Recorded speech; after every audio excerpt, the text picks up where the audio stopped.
All right, let's jump right in. Today, we're tackling a really fundamental question about being human.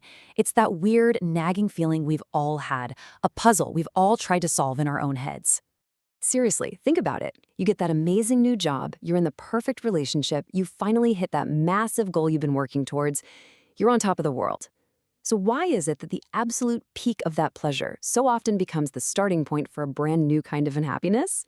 Well, today we're going to dive into the mechanics behind this strange, universal cycle. To get our heads around this, the source we're looking at brings up a pretty surprising idea: reincarnation, or yunhoi in Korean. But forget everything you think you know about that word. We're not talking about some grand cycle between different lifetimes. Nope, we're talking about something that happens to us every single day. So on one side, you've got the classic idea, right? Religious reincarnation, the cycle of life and death, a soul getting reborn. But check out the idea on the right. This is what we're talking about today. It's a philosophical take that redefines the whole thing. It's the constant daily loop between suffering, that's goal, and pleasure, knock, all happening inside this one life we're living right now. Okay, so let's really dig into this cycle. To understand it, we've got to break it down. And we're going to start with the first half, suffering. What is it really? And what does it do to our minds?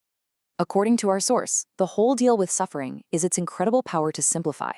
When we're in that state of goal, our huge, complicated world shrinks down to just one single, urgent problem that screams to be solved. And you know exactly what this feels like, right? I mean, if you're starving, you're not thinking about your 5-year plan. If you have a terrible migraine, you're not pondering the meaning of life. Your entire world, your whole being, is focused on just one thing: making the pain stop. It wipes the slate clean of everything else. Now, this is where it gets really interesting. The source uses this, well, it's a pretty intense analogy for military training to show how powerful this is. You take away a recruit's basic comforts: food, sleep, freedom. You induce a state of suffering. And what happens? Their mind empties out, becoming a blank slate that's only focused on those basic needs. And on that empty slate, it becomes incredibly easy to write new, simple, powerful ideas, like who the enemy is and where your loyalty must lie. The source then takes this principle to a massive societal scale. The argument here is that this can be used as a tool of control.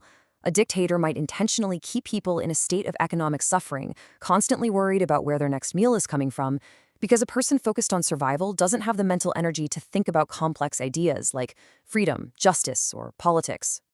And this right here, this quote, is the pivot. This is the engine that makes the whole cycle spin. It tells us that the most intense pleasure doesn't just pop up out of nowhere. It comes from the relief of suffering. Think about it. The worse the pain, the more amazing the feeling of relief is when it finally stops.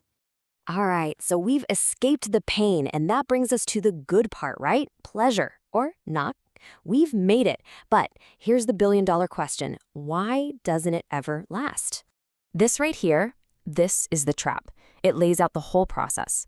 First, you solve the problem, you feel pleasure. But then, step 2, that pleasure becomes normal. It's familiar. It's your new baseline. And that's when your mind starts looking around, asking, okay, what's next? What's a bigger, better pleasure? And that endless chase, well, that becomes your new form of suffering. The cycle begins again. And the source gives us some super relatable, almost painfully real examples. You finally marry the person you thought was the most beautiful in the world. But after a while, that becomes normal, and the mind starts to wander. Or you finally make enough money to be comfortable.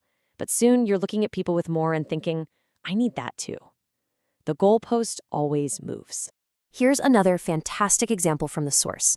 You have an expert, a doctor, a scientist, an artist, who is at the top of their field. They're celebrated, respected, they're used to that pleasure. But it's not enough anymore.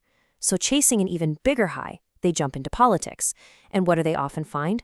A whole new world of suffering they were completely unprepared for. So what's the engine driving this hamster wheel? What is it that turns our biggest achievements into the very seeds of our next disappointment?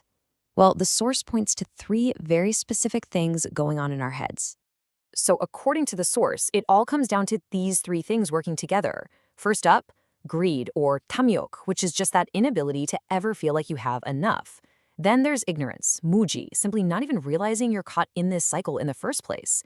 And finally, a lack of self-reflection, 무성찰, which is the failure to ever stop and ask yourself, wait, why am I chasing this so desperately? And this is such a key difference between the two states. Remember how suffering simplifies our world down to one problem?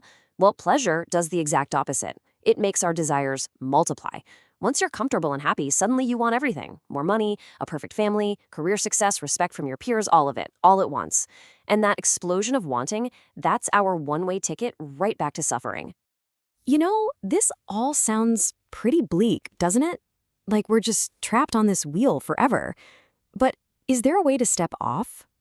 Well, the source suggests the answer isn't about stopping the wheel, but about becoming aware of how it turns. This is what the source calls 해탈, or liberation. And it's not some mystical switch you flip one day. It's a continuous, moment-to-moment awareness. It's the practice of watching your own mind and being able to recognize, okay, I'm feeling pleasure right now, and I know this is temporary. Or, man, I'm really suffering, but I know this feeling will also pass and eventually become relief. And that awareness, that practice, leads to what the source calls yolban, or nirvana. But again, think of it less like a final destination and more like an active balancing act. It's about enjoying pleasure for what it is, without desperately trying to cling to it. And it's about going through suffering without letting it completely drown you. It's about finding that beautiful balance in the middle. So the author actually shares this really personal breakdown of their own life after turning 50. And for them, life isn't a 50-50 split.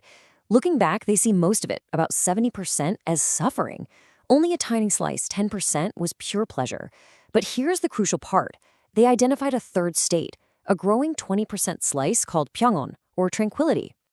And this is really the heart of it, the big takeaway from all of this. The source suggests that maybe we've got it all wrong. Maybe the goal of a good life isn't to frantically chase and try to maximize that tiny, fleeting slice of pleasure. Maybe the real work is to intentionally grow that space of calm, stable tranquility, to build a foundation that can steady us, no matter how wildly the cycle of suffering and pleasure swings. So, let me leave you with this question to think about. Beyond the highest highs and the lowest lows in your own life, where do you find those moments of tranquility? In your daily habits, your work, your relationships? And maybe the most important question of all is, what's one small thing you could do, starting today, to make that peaceful space just a little bit bigger? Thanks for tuning in.